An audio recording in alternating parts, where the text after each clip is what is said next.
If you're seeing line numbers in your LibreOffice Writer document and you want to remove them, you're in the right place. In this quick tutorial, I'll show you the exact steps to turn off line numbering in LibreOffice Writer so your document looks clean and professional again. This is especially useful if you accidentally enabled line numbers or if you're working on a file that was shared with you and you don't need them anymore. If this video helps, please hit the like button and subscribe for more simple software tutorials. Alright, let's jump in. First, open LibreOffice. You can either start a brand new document or open an existing writer file that already has line numbers enabled. If you're creating a new document, look on the left side under Create and click Write a Document.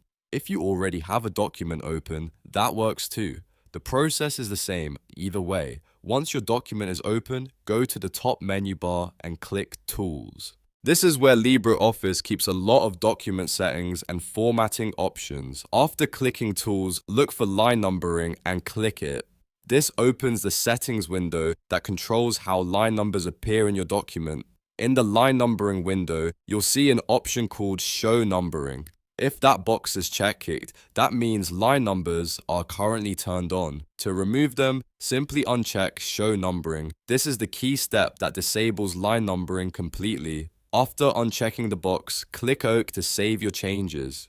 LibreOffice will apply the update right away and the line numbers should disappear from the document. You do not need to restart the program or reformat the page. The change happens instantly. If you still see line numbers after doing this, make sure you actually clicked OK and not cancel. Also double check that you changed the setting in the correct document if you have more than one file open. In most cases though, turning off show numbering is all it takes, and that's it.